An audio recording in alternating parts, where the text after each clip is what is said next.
Olá, meus irmãos, uma boa tarde para todos. Eu sou vosso irmão em Cristo, o presbítero Gregório. Esse meu horário é a oração do entardecer, mas eu gostaria de aproveitar este horário para hoje eu trazer uma ministração da Palavra de Deus. Essa ministração eu fiz ele na terça-feira passada, dentro da congregação onde eu congrego. Muito bem, amados. Talvez você que está me ouvindo hoje, que sempre tem me acompanhado dentro dos grupos, durante 7 anos eu falei para vocês que eu não fazia parte de nenhuma igreja. Mas no dia 5 de outubro, eu decidi, conversei com minha esposa e decidi unir-me ao ministério A Arca da Aliança com Deus, sob a liderança do pastor Armindo, um jovem pastor de 34 anos. Eu conversei com ele, uni-me ao ministério, então a partir daí, do dia 5 de outubro para cá, estou fazendo parte da igreja, o ministério A Arca da Aliança com Deus. É uma igreja pentecostal, poucos membros, mas se Deus me chamou para fazer parte desse ministério, é porque algo grande Ele tem para fazer ali através de mim. Não sou obreiro nesse ministério, estou como membro. Na verdade, ainda nem membro eu uni ao ministério e fiz a minha filiação, estou aguardando a minha credencial, mas estou ministrando na terça-feira ensino da palavra de Deus. Eu não sou pregador, irmãos, então eu gosto muito de ministrar ensino. É algo que eu venho fazendo há 7 anos dentro da rede social. Vocês que me seguem na página do Facebook, do YouTube, pelos grupos do WhatsApp, a partir de agora eu quero dizer para vocês que eu faço parte da igreja pentecostal, a Arca da Aliança com Deus. Muito bem, vamos à ministração de hoje. Livro de Gálatas, capítulo de número 3. São conselhos que o apóstolo Paulo dá aos irmãos da Galácia.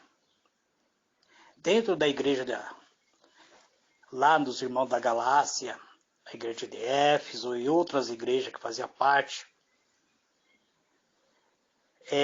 havia uma inseminação de que os cristãos tinham que seguir a lei e tinham que passar pelo ritual da lei. Então o apóstolo Paulo vem combater isso a público, dizendo assim: ó insensato Gálatas, quem vos fascinou a vós, antes cujos olhos foi representado Jesus Cristo como crucificado? Só isto quero saber de vós. Foi por obra da lei que recebeste o Espírito, ou pelo ouvir com fé? Sois vós tão insensato, tendo começado pelo Espírito, e pela carne que agora acabareis? Será que padeceste tantas coisas em vão? Se é que isto foi em vão, aquele que vos dá o Espírito é que opera milagre entre vós, acaso o faz pelas obras da lei ou pelo ouvir com fé? Assim como Abraão creu a Deus, e isto lhe foi imputado com justiça, sabeis, pois, os que são da fé, esses são filhos de Abraão. Muito bem, amados. Nós vemos aqui apóstolo Paulo chamando a atenção da igreja de Galácia. Ele faz algumas interrogações porque havia uma inseminação dentro do grupo da igreja da Galácia, alguns irmãos pregando que, inclusive, os cristãos tinham que passar pelo ritual da circuncisão e seguir a lei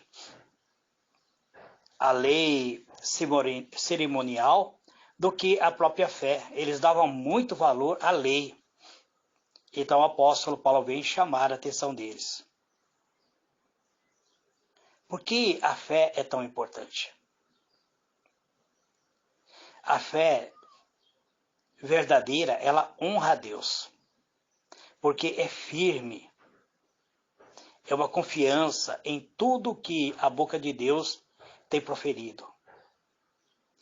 E por que a fé honra a Deus? Porque Deus imputa a fé para a justiça de todo aquele que nele crê. Ao contrário da lei. A lei de Deus, na Bíblia, revela que a transgressão de qualquer mandamento de Deus torna o homem culpado de uma condenação eterna. E quem, na condição de pecador, por natureza, poderia cumprir tal exigência moral da lei? Ninguém, amados. Nenhum ser humano é capaz de cumprir a exigência moral da lei.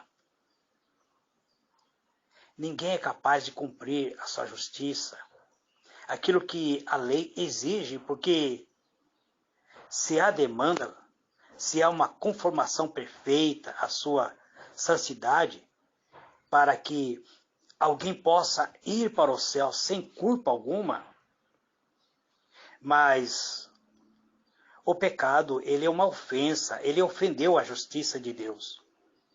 Foi por causa desta ofensa que o pecador perdeu para sempre, ele perdeu o céu se não houvesse o sacrifício expiatório de Cristo. Se Cristo não viesse a este mundo, o ser humano estaria perdido para sempre.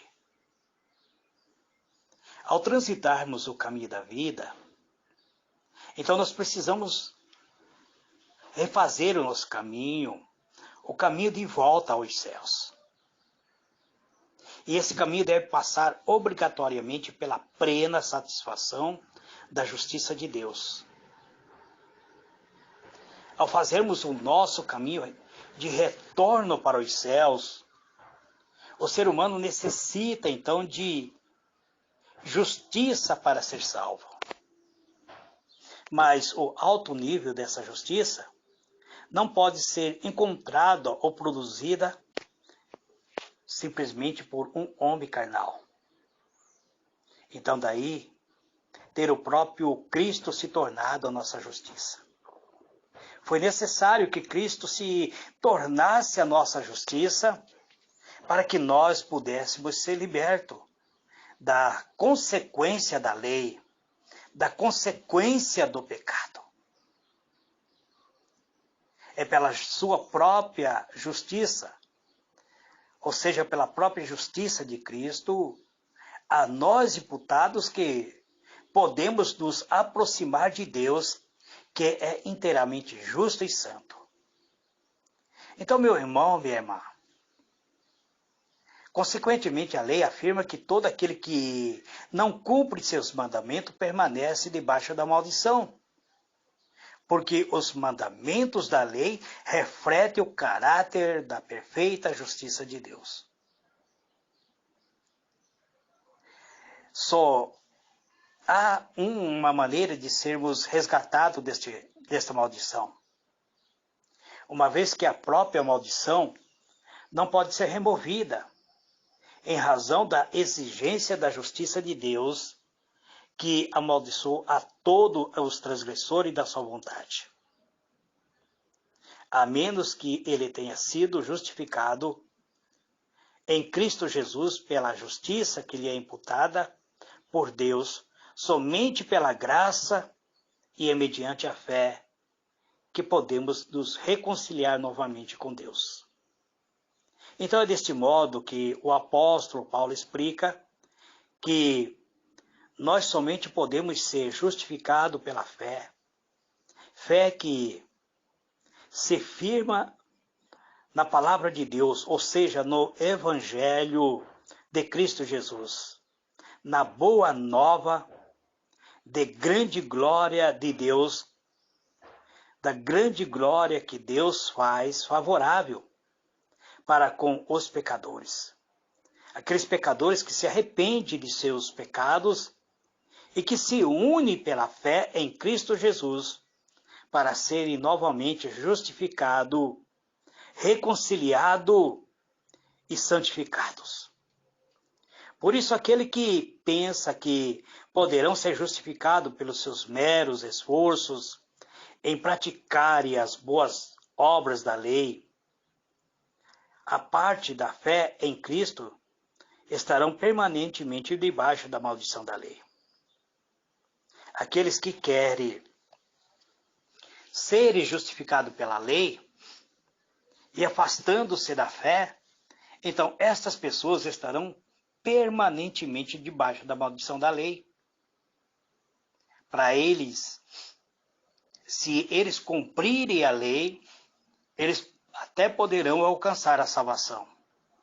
Como é impossível alguém cumprir a lei, então é só mediante a fé em Cristo Jesus. Porque a lei não foi dada por Deus para o propósito de justificar. Não, amados, a lei foi dada para ser, para punir o transgressor. A lei não poderia ser dada para tal objetivo, ou seja, para a justificação, porque o homem pecador já se encontra condenado. O homem que continua pecador mediante a lei, para ele não há esperança, independente do que possa fazer de bom, a não ser que ele aceite a Cristo como sendo seu Redentor e passe a viver mediante a fé. E ele vivendo mediante a fé, então ele não está mais debaixo da lei, mas debaixo da graça. A santa exigência da lei comprova o quanto o homem está distanciado da perfeita justiça, da perfeita santidade de Deus. Logo, amados, a lei não poderia justificá-lo, porque para isto seria necessário que o homem fosse perfeito, do cumprimento de tudo o que a lei exige, desde o seu nascimento, quer em palavras, pensamentos e ações, como nos deveres relativos a Deus, quanto ao seu próximo. E como isto é impossível, ninguém consegue cumprir a lei, ninguém consegue seguir e praticar a lei, além do próprio Jesus Cristo. Somente Jesus Cristo conseguiu cumprir perfeitamente toda a lei, e somente Ele poderia reivindicar a justificação da lei, caso necessitasse dela.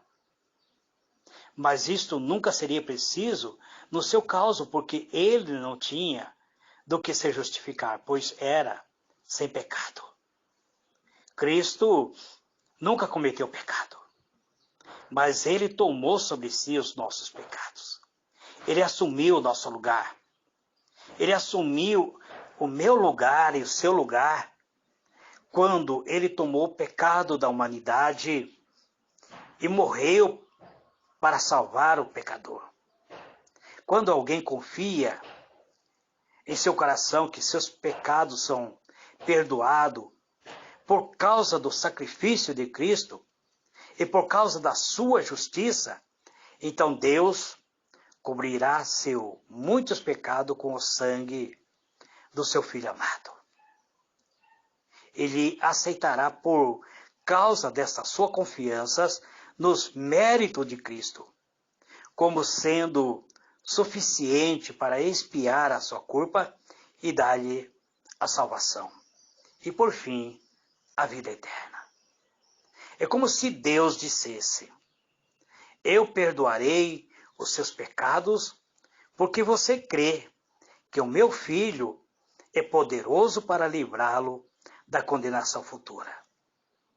Eu perdoarei os seus pecados, porque ele próprio se fez maldição no seu lugar.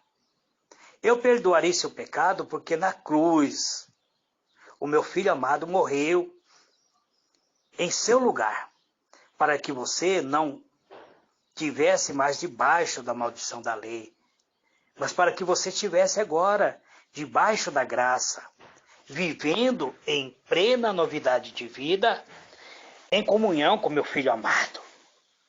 Então eu perdoo os seus pecados, as suas iniquidades, porque o perfeito sacrifício foi feito. O sangue do Cordeiro sem pecado foi imolado na cruz do Calvário. E a cruz, ele sofreu toda a condenação através da cruz. Cristo padeceu para que você recebesse, para que eu e você recebêssemos o perdão dos nossos pecados.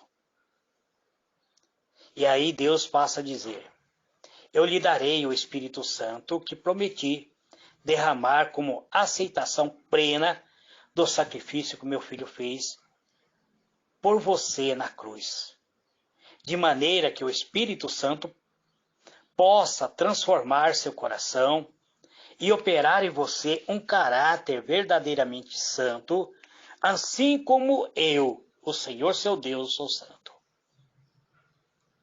Então, é desta maneira, amados, que nós podemos ser salvos. Nenhum ser humano conseguirá cumprir a lei cerimonial. Somente Jesus Cristo. Ele padeceu, sofreu, em meu lugar, em seu lugar, para que nós pudéssemos hoje receber a presença do eterno Espírito Santo em nossa vida. Deus, ele é puro, ele é Espírito, com atributos santos. Deus é perfeito, de modo que não podemos permanecer nele participando da sua natureza divina, quando nós falta a pureza de coração que exige de nós a fé e a boa consciência. E a lei não tem como nós levar a produzir a fé, porque a lei pune o transgressor da lei. Então o apóstolo cita motivo deles terem se desviado, deles terem virem entregar-se a discurso vã, substituindo a vida espiritual, que é baseada na operação transformadora da graça nos corações de cada um de nós, mediante o poder do Espírito Santo, segundo a prática da sã doutrina por uma especulação filosófica, legalista, moralista, baseado na lei cerimonial. Por isso o apóstolo chama a atenção, ele quando usa a igreja de Galácia como exemplo, está chamando a atenção chamando a minha atenção e a sua. A igreja lá da Galácia, a igreja de Éfeso e outras demais igrejas estavam afirmando a salvação e a justificação pelo simples uso da lei. E sabemos que não é o próprio homem que salva, não é o próprio homem que santifica a si mesmo, senão que isto é decorrente da operação sobrenatural do Espírito Santo. O cumprimento da lei não é, porventura, o amor? Deste modo, tudo a que tendes a enfraquecer o nosso amor a Deus ou ao irmão, tendes a derrotar a finalidade da lei.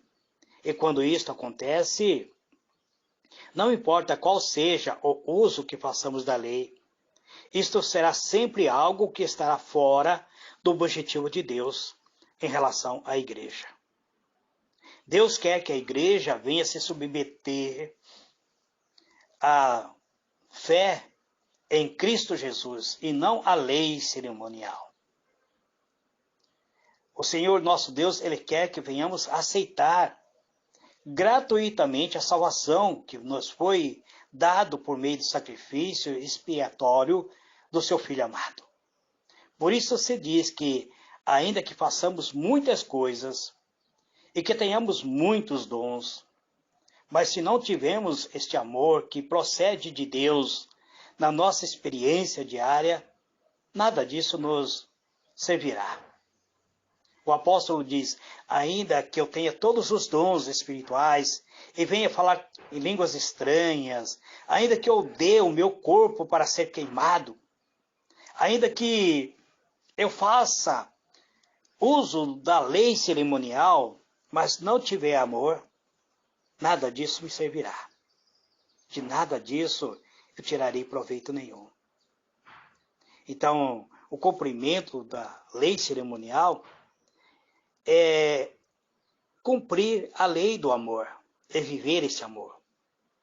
Não foi uma afirmação solta de Jesus de ter dito que o amor de uns pelos outros que identifica os seus discípulos, porque isso significa que somente quando estamos vivendo nesse amor que estaremos de fato fazendo a sua vontade, atendendo, portanto, ao seu objetivo para qual fomos criados e salvos. Quando a pregação do Evangelho toca a alma do ser humano e ele dá lugar para esta mensagem divina, então ele nasce de novo sendo uma nova criatura. Passa a viver agora em novidade de vida. Viver em consequência disso, como sendo filho de Deus. Vivendo o ensino de Jesus, aquilo que Jesus ensinou, que devemos amar e um amor de verdade, praticando o amor, não por palavras, mas por atitude, buscar a santificação, a purificação e ter um coração reto. Um coração que não for purificado não pode amar com o amor de Deus, porque Deus é santo e amor. Por isso o apóstolo Paulo afirma que o amor procede de um coração puro e de uma boa consciência e de uma fé não fingida, de uma fé inabalável. Como poderíamos então, aqueles falsos mestres da igreja de Éfeso ensinar essas coisas aos discípulos se eles próprios não andavam na verdade? Como poderia ensinar aquilo que eles não entendiam e não viviam? Do que eles estavam ensinando era para afastar os irmãos da igreja. Ele estava falando daquilo que o seu coração estava cheio. Porque o coração a boca fala aquilo que está no coração. E como poderia falar do puro e santo de Deus da maneira que convém, estando o coração cheio de impureza carnal e de soberba mundana? Se a igreja, nos dias de Paulo, já estava corrompida com os ensinamentos errôneos, imagina nos dias atuais. Quantas igrejas estão se corrompendo por tais falsos mestres e pastores? Nós não devemos ficar surpresos com isto, porque desde o princípio foi assim. Quando as pessoas, principalmente os ministros, se afastam do amor de Deus, se afastam da comunhão de Deus, eles estarão desviados do caminho, porque isto sempre ocorrerá quando as pessoas perdem de vista o grande objetivo pela qual deve viver conforme lhe foi designado por Deus desde antes a fundação do mundo. como também nos elegeu nele antes da fundação do mundo, para sermos santos e irrepreensíveis diante dele em amor. Efésios 1, verso 4. O amor que a Bíblia se refere não é um mero sentimento. É muito menos simples afeto natural, mas a unidade espiritual que é vinculada pelo amor sobrenatural. É aquele amor que eu tenho o costume de chamar o amor ágape, o amor semelhante ao amor de Deus, que é derramado pelo Espírito Santo nos corações que são fiéis ao Senhor e que busca fazer a sua vontade em obediência a Deus eterno. Este amor, sim, ele nos leva a aproximar de Deus e a viver uma vida abundante em Deus. Que Deus vos abençoe, amados.